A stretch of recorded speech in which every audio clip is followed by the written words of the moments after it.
There's a pretty one, Ulysses.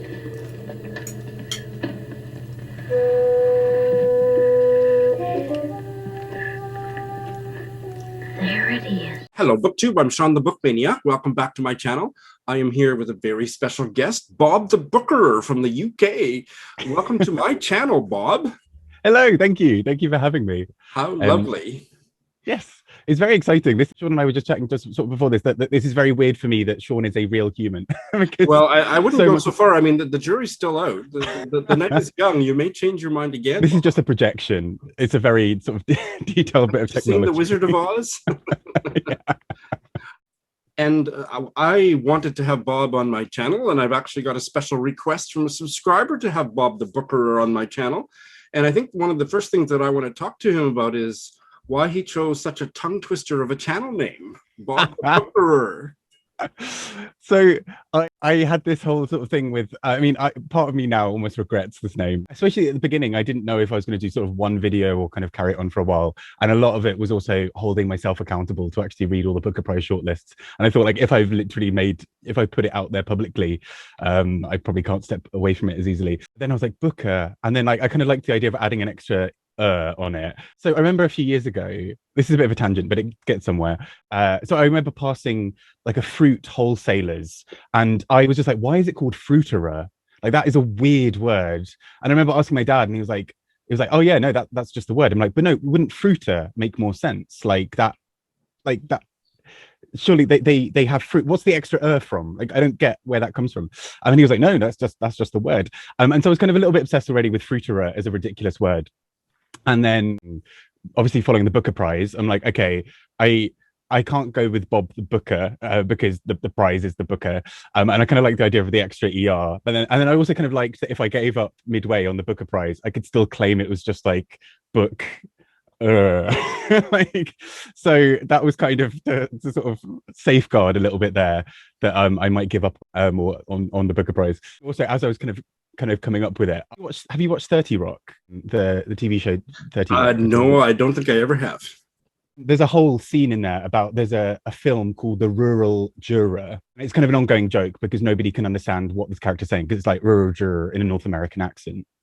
And so that kind of was in my mind a little bit as well. So I kind of liked the idea. I was like, is this going to be hard for people to say? Maybe. Especially for North Americans. And then I kind of thought, like, I kind of enjoy the silliness of that. Like, in my own head, that's really funny. I realized for nobody else is that funny, but I was just like, as long as I'm getting some joy from this. It's quite a tongue twister. And so you follow something called the Booker. What the heck is that? The Booker Prize, yes. So the wonderful Booker Prize, established in 1969. It's basically, it sort of started originally as sort of more of a British literary prize, and it slowly branched out. Sort of technically, at the beginning, it was sort of British, Irish, and Commonwealth writers. So essentially ex-British Empire writers. And so, obviously that included Canada, it included, various other parts of the world. And recently has sort of adapted to have everyone, from any country, which makes a lot more sense because it's very weird many years after an empire to be like, and we're, this prize is okay. We can have Kenyan writers, but we can't have Ethiopian. It's a bit weird. I fell in love with the prize a few years back, but I kind of forgot about it for a few years, but I fell in love around the kind of time of Life of Pi by Jan Martel, which is still one of my absolute favorite books. And then kind of dipped in sort of periodically. And then now I've kind of come back in a big way and set myself a reading goal just before lockdown actually hit. I don't know what I was thinking, but to kind of read at first all of the winners. And then part of me, in a kind of completionist way, realized that I had read a bit of one of the shortlists, and I was like, I could just finish that shortlist. I'm like, but if I'm going to finish that shortlist, maybe I should read all of them. And then lo and behold, here we are. I regret some of that decision, but at the same time, it's exposed me to a lot of books I wouldn't have read otherwise. So I'm happy. And so how many of those years have you completed the shortlist? Of the, hang on, how many? There are like 50 years in total, aren't there, roughly? Just more than 50. And I think I've maybe completed about somewhere between 10 and 20, but then there are a few shortlists where I've read most of them now, or like 10 or 20 kind of shortlists. Yeah.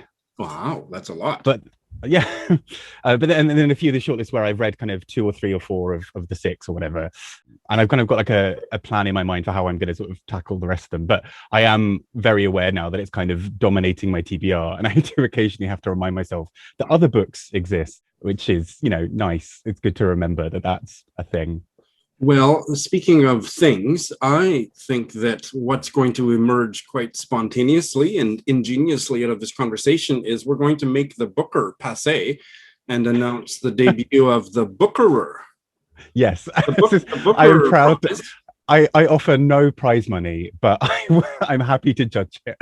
So if interim winner of the Bookerer, what's the best of those books? From all the Booker Prize ones I've read so far. From all the ones you've read so far. Oh, that is tough. There are some real standout ones where I was not expecting to love them as much. I mean, I sort of was speaking to you just the other day about, yesterday, I think, about William and Trevor, who I've sort of read a bit of recently, reading, how do you pronounce it? So I've been saying Turgenev and realized that's probably incredibly wrong. Well, I say Turgenev. I'm not okay. entirely sure. I think I'm right, but I could be wrong. I'm a terrible pronouncer, but I think it's Turgenev. Okay. I'll defer to you on that. So yeah, that book by William Trevor, and also The Story of Lucy Gault, also by William Trevor, both I think are exquisite and books I've read recently that I've adored.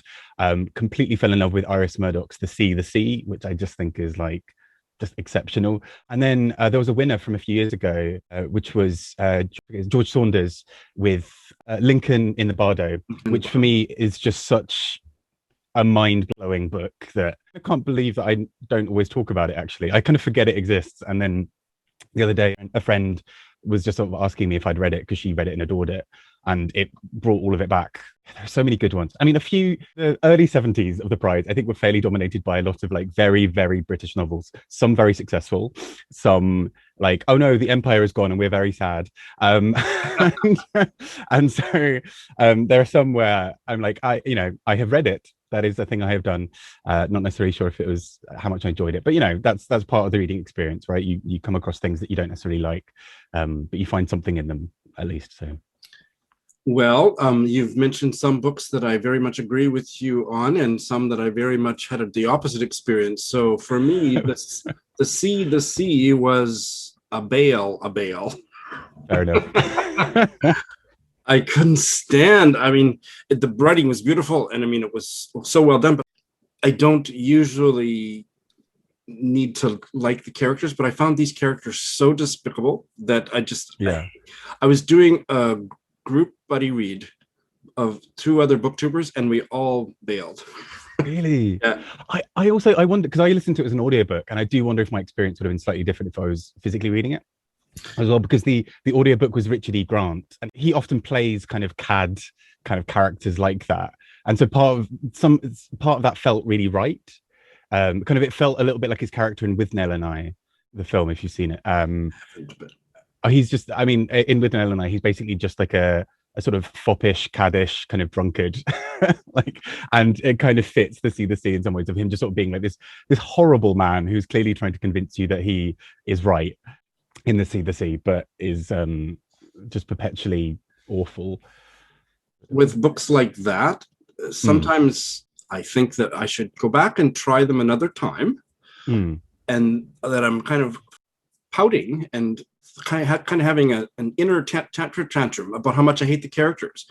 And then at a certain point, I just say, well, it is what it is. Why don't you try it again, knowing that these characters are horrible, and maybe you'll enjoy it in spite of yourself. So I think it's still on the shelf. I haven't gotten rid of it. I think I might try it again. Yeah, that's fair. I mean, I think it's a tough ask with characters who are not likable, because sometimes you do get to a point in the book where you kind of think, I'm following your inner monologue, and it's weirdly almost quite toxic to just sort of stay in their mind in some way. So I think maybe for me that also did help that it was an audiobook, because there was almost that weird distance of I'm hearing this man instead of I'm reading him with my own voice, perhaps. But Interesting. But I think that there is a certain kind of disapproval or mocking of that my reaction. I don't mean me personally, but readers who don't like the characters, so they don't like the book, and I can see that. And that's not usually my experience, but in this case, it was just such an overwhelming sense of revulsion that I just didn't know, why am I suffering through this? So anyway. It's a fine line, isn't it? Because I think with books that purposely try to make you uncomfortable, you will naturally reach a limit in some form, right? You know, Daniel over at Guilty Feet, I've seen you do an interview with him. And his tag, the F-Up tag, I did recently and found really interesting for that exact reason, because books that purposely push you to your limits of revulsion or disgust or discomfort. And sometimes for me, that payoff is exquisite. And sometimes that payoff is not there. And sometimes you are just you come away from it feeling just a bit sad and a bit kind of icky in some ways. So slimed. Yeah. And I mean, so I feel like, I mentioned it in the tag, but I feel like Ian McEwan for me is an author who sometimes it straddles that line, because his early writing was very kind of like shock heavy, quite disgusting on purpose, very like, you know, there's a short story where a man has sex with a mannequin. It's a really well done short story, but it is like, ooh, at so many moments. And then some of Ian McEwan's other stuff, it's discomfort in a way that is so brilliant. Like for me, On Chesil Beach by him is just a masterpiece, because it's so uncomfortable and tense and taut, and it's only a very short book. So the payoff is for me immense. But like, yeah, I guess that's such a fine line. It is, and it's such a subjective thing, and I think it's also something that my reaction today might be very different from what it was 3 years ago. Yeah, exactly. So we agreed that we were going to do a little show and tell to get started. A book that we had recently brought into the house, either shoplifting or borrowing from the library or buying at the bookstore or something. Well, why don't you go first, Bob? Can I just say firstly that I love that shoplifted is one of the options in this. It always makes me smile every time when I hear sort of someone kind of carefully try to be like, I definitely bought this, just to let you know.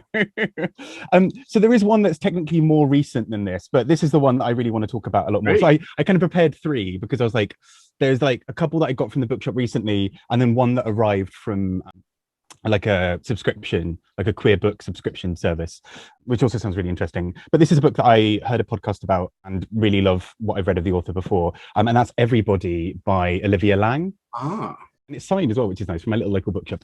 Olivia Laing, I've not read too much of, but I should say, I think they use they pronouns. They released this really incredible, really short book called Crudo that is just hilarious and kind of a little bit post-Brexit, a little bit very kind of snarky in some ways. It feels very much like Muriel Spark, but kind of in the 2010s, 2020s. I mean, I loved Crudo. I can't really tell you in some ways what happened, because I was just so in for the ride. And there's this whole sort of thing in that book of you being made to believe that the character talking may or may not be Kathy Acker. Olivia Laing also writes a bit of non-fiction, and I heard some really glowing stuff and heard an interview with Olivia Laing about this. So essentially, it's Olivia Laing sort of charting bodies and our relationship with bodies and how that's sort of tied into history and the narrative of the last sort of passage of history, which is, I mean, ambitious. I mean, this is only about 300 pages, but hearing them talk about it was really interesting, because they talk about how, for example, you know, some bodies are criminalized, some bodies are really celebrated, but also how so many news events talk about things through the idea of a body, you know, whether the idea of the body politic or things like that. So I can't speak about it with any authority, because I've not read it yet, but I loved what I heard in this interview and just thought it sounded absolutely fascinating. It's a brand new release, right? It is, yes. And I bought it, not shoplifted, from my local. Although I had a voucher, so I guess technically my sister bought this for me. I think, having not gotten along with Crudo, stay tuned. I'm going to read you my Goodreads review. Crudo, but I think her nonfiction sounds really interesting. The one before Crudo was about Flaneur or something? I think, was it The Lonely something? Lonely City? Yes. Yeah, the Lonely City, Adventures in the Art of Being Alone. That's what it was. It's not about Flaneur, but kind of similar. So yeah, Crudo didn't work for me. So this is my Bale review. You remember about, how did it start? Kathy Acker, by which I mean I? Yes. Right? Yeah. Okay, so this is my Bale review. Willa Cather, by which I mean I, was getting revolted. Willa, by which I mean I, had just ordered a cafe latte. She was feeling fancy. She read the first 6 pages of Crudo. Willa bailed. I love it when people like it's a real thing when someone writes a review of a book, whether trashing it or loving it, in the style of the book if it's got a very specific book. Like I saw one for The Reluctant Fundamentalist by Mohsin Hamid, and the review was because it's all do you know of the book at all? I don't think that I did my review of The Reluctant Fundamentalist imitating the style, but I can't wait to read this one because because it's all kind of in the second person, because it's basically it's almost you are being addressed directly by a character who's, the idea is that they're kind of stood next to you, and this man is constantly saying like, no, don't go away, listen, I've got some more things to tell you. And it very much feels like you've a random stranger or a sort of street hawker has rocked up while you're having a cup of coffee, like on a terrace or something, and is trying to engage you in this really intense conversation. And I saw a review that wrote the whole thing in that way, which is, I think they trashed the book. I really loved the book, but I think they trashed it. But I still really appreciated how they brought that in.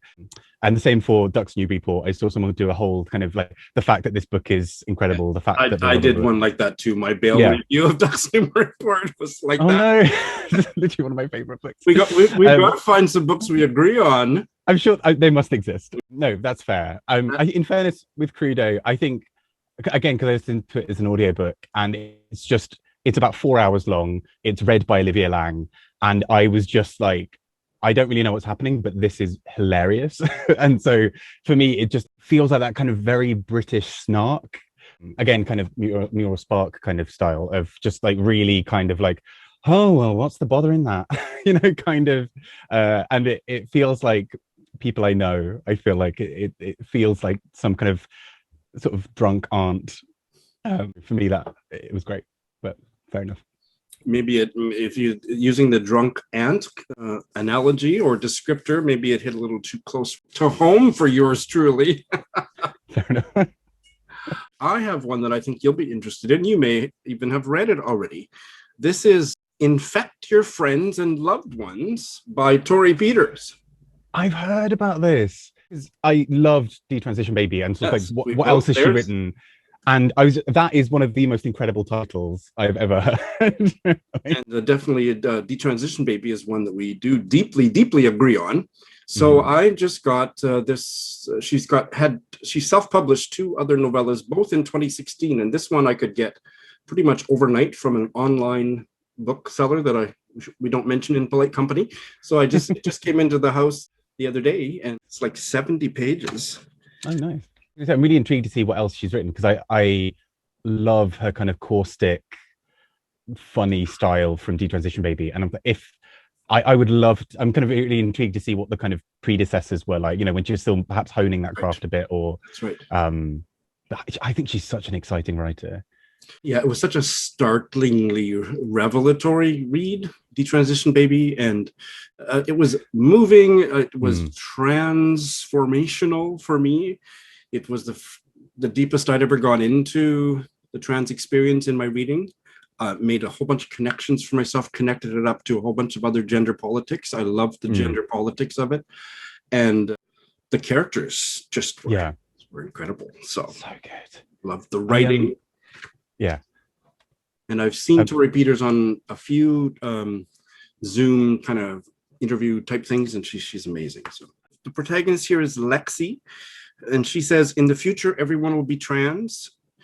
She's a charismatic trans woman, furious with the way she sees her trans friends treated by society, and resentful of the girl who spurned her love. So I can hear a little bit of an echo of what became Detransition Baby. Not sure about that cover. No, that's quite an unnerving cover, isn't it? Yeah. So that's mine. Nice. So these conversations typically at their best just go all over the place, but it's Pride Month. By the time this video goes up, it'll be Pride Month. So I've put my Pride TBR up. Have you, or will you be putting up a Pride or Queer Readathon TBR? Or that's a really good point. I should, firstly. No. Because if you haven't, and if you don't plan to, why don't you do it here? No, this is this would be good, especially because that queer book subscription thing I was talking about. Yeah. Literally, the books from those have just been mounting up, and I've just been like, "That's great. You sit there, sweetie. I'm going to carry on reading. Trying to get through the library books that I've taken out from the Booker Prize." So, like, I need to like. I think for my own sanity, I'm actually in my April wrap up. I was like, it's fine. May is going to be a month. I've read so many Booker Prize books recently, and I'm feeling a bit too much on that treadmill. May is going to be a month where I read a few more books for my own pleasure. And it turned out to just be Booker. Basically, it's about, almost all the books I've read so far this month have been Booker related. So I think I deserve a break, especially because June is going to be horrendously busy at work. So I will give myself some nice reads. But yeah, they've been sort of mounting up. One of the books that I think is going to be on my TBR for June is Love is an Ex-Country by Randa Jarrar, which I keep on hearing little bits about. But yeah, she's essentially on the back, it's a queer Muslim Arab American, a proudly fat woman. And it's just sort of her talking about like a road trip. I just thought this sounded really, really fascinating. And then another book that came through from that book subscription, Queer Book Box, was How to Be Autistic. Which I think is like a sort of memoir of an autistic woman, but she's also queer, I believe, and talks a bit about her identity and how that intersects. Where is she from? She's British. Uh-huh.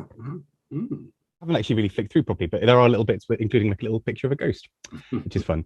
What queer books have won the Booker or been on the Booker shortlist? Obviously, Alan Hollinghurst. What is it? Line of Beauty. Line of Beauty, which I loved. It's his best book. I loved it. What else? I think it's the only one of his I've read, actually. I keep on meaning to read The Swimming Pool Library, which I've heard is really good as well. It's good, yeah. And then what other queer? So Marlon James with A Brief History of Seven Killings. Yes. Which I enjoyed, but didn't like. Again, that's one that loads of people loved, and I didn't fully get it. But I also think, when sometimes when you read the first couple of 100 pages of a book and you're not really in the right frame of mind, that book is 600 pages. So I think I started off wrong. I do think it's more of a me problem than the book. So I probably will reread it at some point and hopefully get a bit more. Tóibín. Tóibín, yes. Of course, good old Tóibín, which I adored. And I don't know if you're aware that when I finished Tóibín, the long list had come out. And I said at that point, it was my book of the year. Yeah. And if it won the Booker Prize, because I'm not much of a book prize follower myself, but if it won the Booker Prize, I would read the 2021 long list. So I am committed. Welcome to the dark side. Join us. Yeah. Lesbian? Any lesbian type of books? Yeah, it's an so Bernardina Evaristo. I'm not actually sure how she identifies, but Girl, Woman, Other has quite a few queer characters, or at least kind of characters on the LGBT. She's spectrum. A very GLBT supporter, and I believe I don't know if she would say she's an ex-lesbian, but she's kind of like that.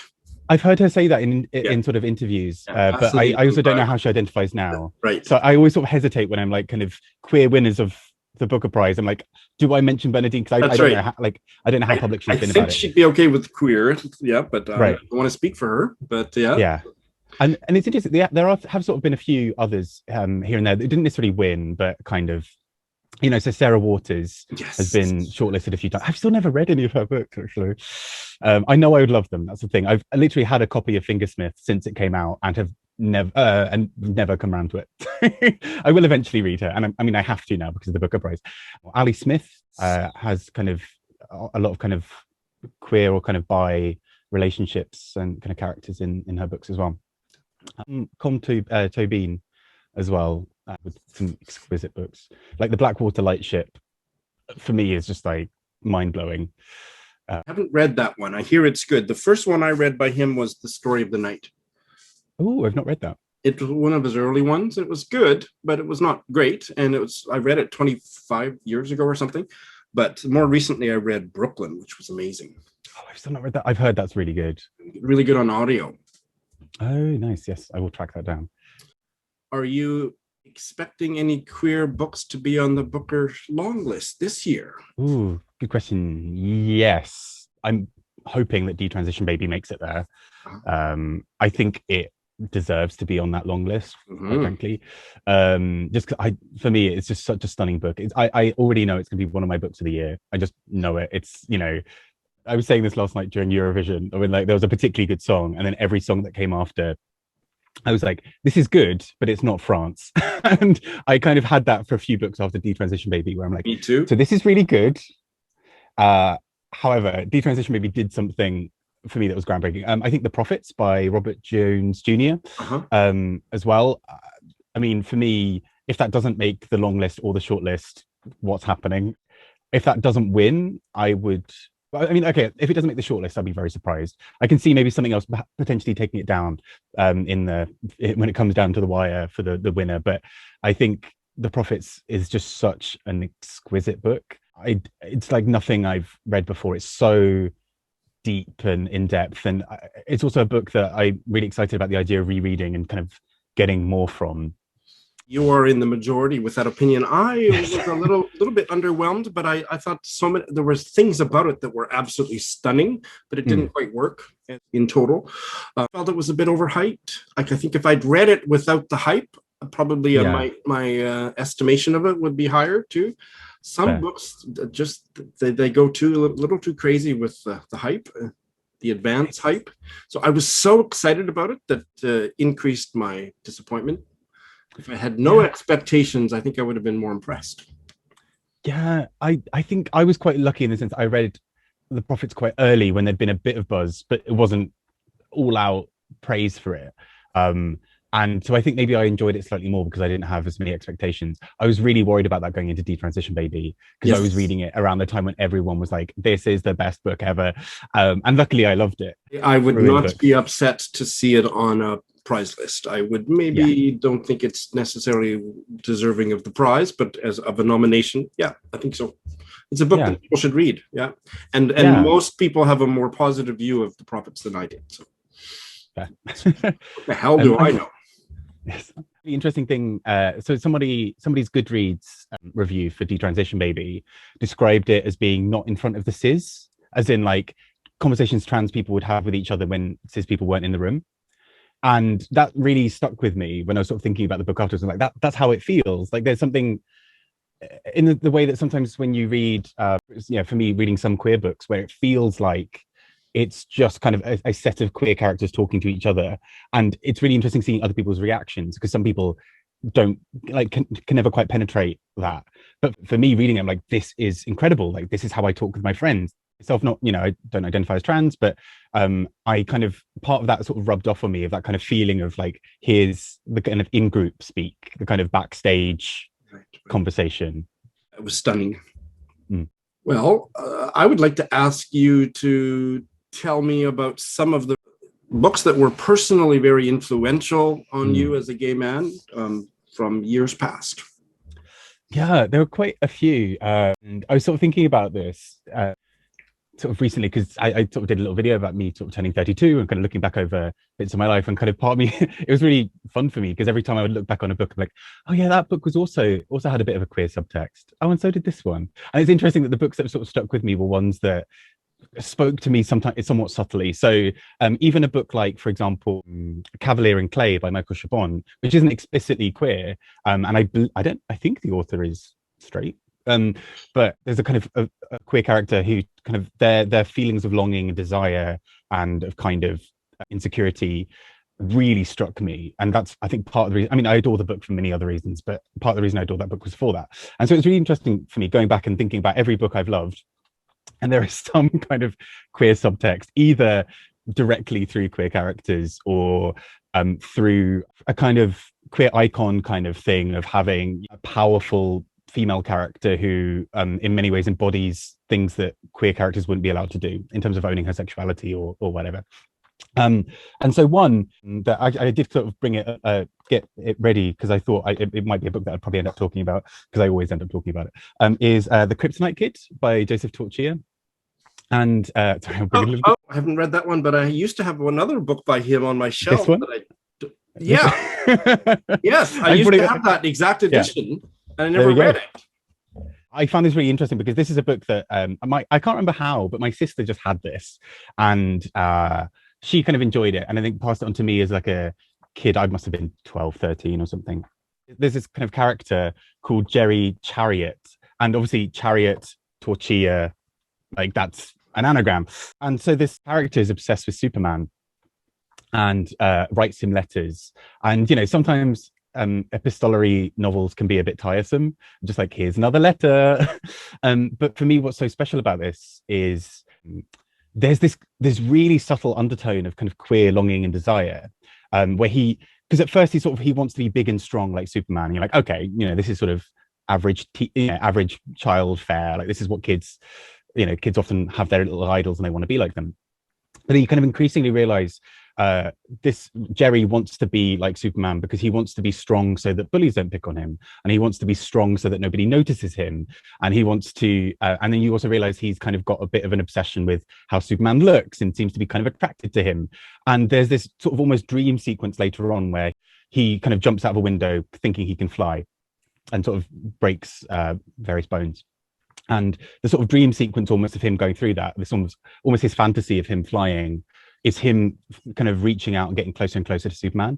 And it's really quite homoerotic or quite queer in its subtext. And I remember reading it as a kid and being like, oh, this feels a bit. And then I reread it a bit later. I'm like, that was always there. And then it's so interesting because, the other book, the one you mentioned, As If After Sex, is really like not that book. It's, queer people in like San Francisco. Yeah.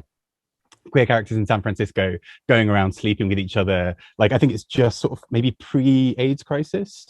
Or I think so, yep. Just around the time of it. And so there's this real kind of nascent queer community who are all kind of coming out of, of kind of decades of oppression and kind of really sort of finding themselves.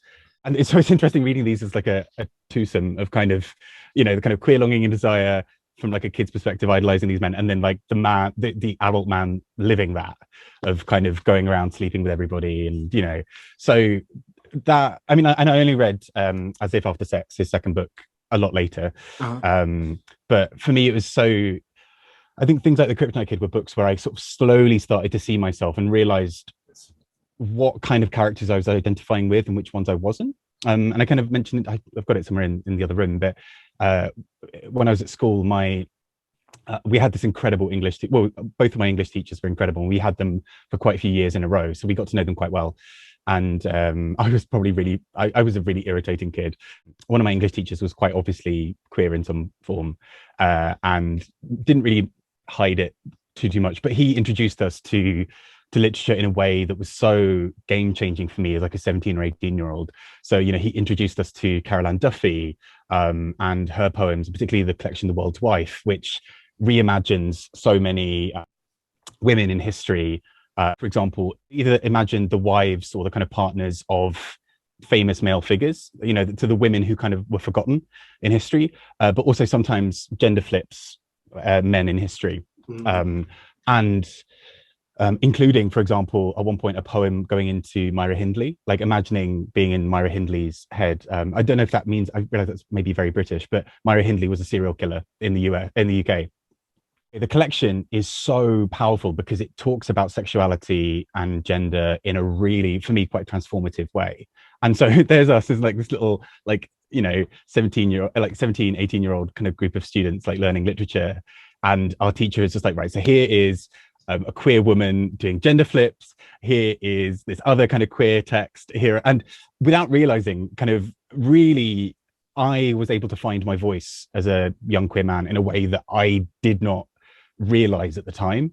And only kind of in retrospect was like, oh gosh, that was actually really transformative, because the best literature and the best kind of book discussions are ones where you learn something in some ways about your own life and process some of these conversations. And I had no idea how much I'd needed that. And so at the end of our sort of A levels, so the kind of the exams you do when you're 18, our English teacher, the kind of sort of queer one, brought us all like these little £2 editions of like Penguin Classics. Basically, they were these sort of cheap, easy access ones, of like all the big kind of classics. And he gave everyone one that was kind of tailored to some degree to their interests or what people had spoken about over the year. And so, some people got like adventure stories, like, adventure kind of classics, or like Dickens or whatever else. And he gave me a picture of Dorian Gray, a portrait of Dorian Gray. And I was like, I already knew I was gay at this point, and there I was with sort of long hair, I think, at the time as well. And I was just like, the English teacher is too clever for that not to have been intentional. Mm-hmm. It's something that I really love about kind of something about being queer and being in the queer community, is that kind of knowingness that sometimes passes between people, you know, the stranger on the street, or kind of someone you work with, but you've never kind of quite discussed it. And that way that you very subtly look out for each other. And that was a real gift, to be like, you know, here's this little book, I see you. And I mean, I don't know, maybe it was completely unintentional. I'm reading too much into this, but for me, that was such a beautiful moment. It really stuck with me. And, you know, various other times through my life, I've sort of, it's kind of nice to sort of try and pass that on in some ways, right? I'm kind of like, oh, okay, I see you. I'm going to look out for you. Yeah, that's really nice. Have you stayed in touch with him? No, not really. I don't. Oh, I'm sure he'll see this video at some point, and maybe eventually. Hello, I won't name him by name, but he'll know who he is. You know who you are. Yeah, I mean, I think that kind of thing is incredible. And another book I speak about, probably, I was going to say too often, but I don't think I can talk about this book too often, is Straight Jacket by Matthew Todd, which is a non-fiction book. I don't know that one. It's really beautiful. So Matthew Todd was an editor of quite a popular gay magazine in the UK. And he sort of had his own struggles with, I think, with alcohol and with a kind of a few other things. And he was sort of going off the rails a little bit. And, you know, for example, he talks about in the book how he almost completely tanked it because he was meant to have an interview with Daniel Radcliffe. And that was going to be a complete game changer for the magazine, because it was, you know, really, I think it was still kind of early-ish into the Harry Potter films, you know, just when Daniel Radcliffe sort of was in his like late teens, early 20s, and was like a really big rising star. And he missed the interview because he was hungover and slept in. The book is him sort of charting through, I can't remember the exact subtitle of the book, but it's something like sort of undoing the legacy of gay shame or something like that. On the copy that I have up on Goodreads, it's How to Be Gay and Happy. Oh, okay. It had a different subtitle and a different edition. Yeah, but it's an incredible book. And it was weird because I was reading it at a time. I was living in Korea. In my mind, I was living a very happy gay male life. I didn't think I had much sort of by way of internalized homophobia. And I read the book and was like, oh my goodness. Okay, so I am maybe dealing with a little bit more gay shame than I thought I was, because the book really hit me in an incredible way. And again, I think that felt very much, again, like a queer person reaching out to another queer person and kind of being like, I see you, this book is for you. And it's one of those books that I sort of recommend quite a lot to people. And I'm always kind of quite surprised because I always think maybe, you know, self-help books and all those kinds of things I normally don't gel with much because it feels more like I'm being sold a product than I am being sold anything that's sort of helpful. But this book for me felt really transformational.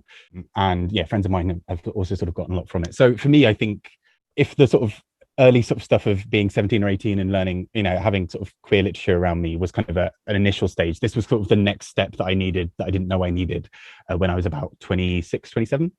That is awesome. And I mean, shame is such a big deal for me personally.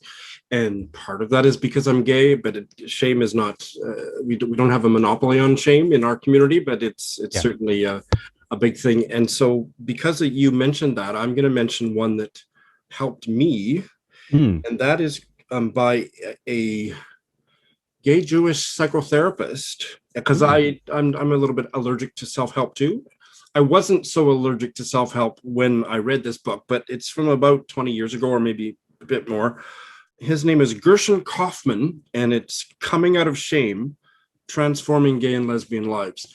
And he has a whole evolved kind of psychological theory of shame that was really helpful for me to get my brain around, and then I could do the work that was deeper than just intellectual. I have no idea what I'd think of it now. There may be a lot of more current stuff that has superseded it, but it was a very important book that helped me a lot at one time. Yeah, Coming Out of Shame. So great. I guess we should think about wrapping it up. If you promise you'll come back. Yes, please. What is the next book you're going to pick up?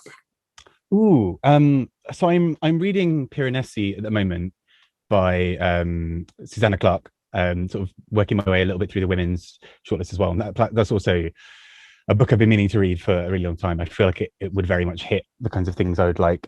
Next, I'm not quite sure. I mean, because I've got a few international Booker Prize books to read. Part of me wants to give myself a tiny break, but I've also got a lot of library books to give back. So whether that'll happen. So I think the next book I'm going to actively choose for myself, and not not because of any prize or anything, I think is one of these two ones here, apart from maybe Everybody by Olivia Laing, which I think I will start soon. Most likely what I'm going to be reading next is either Minor Detail, which again was longlisted for the International Booker, but I've been meaning to read for a while, by Adania Shibli, all about a Palestinian woman. Or something I've been meaning to kind of, oh, actually, no, here it is. Before I forget, how did I forget that I had this? So I probably will start reading The Secret to Superhuman Strength by Alison Bechdel. I've heard quite a bit about that. Yep. Yes, because I adored Fun Home and Are You My Mother? And so, I mean, like, I know that some people have sort of said maybe it's not as good as Fun Home, but for me, Fun Home is like on such another level that even if this is a couple of levels below Fun Home, this is still going to be great. So I think it's kind of like bad sex. It's better than no sex at all. Like that. Bad Bechdel is better than no Bechdel at all, right? It's kind of like the bad Bechdel test or something. I mean, yeah, I feel like bad Bechdel is still like very good. I think like she's so like leagues above. So I think I'm going to give myself this because if nothing else, I know that my workload's going to be super busy soon, and I know that sometimes just looking at some pictures might be exactly what I need. This has been a delight, Bob. I hope that you will come back, and I want to tell everybody out there, I should have started with this, that I have been following Bob's channel. How old is your channel? I think I started like November last year. Okay, so I didn't catch on until no, please a couple of months ago. But I love Bob's channel. It's, if you haven't checked it out, you will become instantly addicted. So do go check out Bob the Bookerer, even if you can't pronounce it. A part of me is wondering like what happens after I finish the Booker Prize? Do I just become like Bob the like do I change the name? Well, I guess if you move to the Pulitzer, you'd be the Pulitzerer. The Coster. Yeah, well, I'll leave that for you to sort out, but I think probably the Booker will keep you busy for quite some time. Yeah, it's not really going anywhere, is it? Let's think about doing something collaborative during the Booker season. Yes, please. Yes, like I'm up buddy for read buddy reads or whatever. Yes. Zoom chat about something or other, but yeah, that'd be fun. I would love that. Thank you. Thank you very much. Thank you for having me.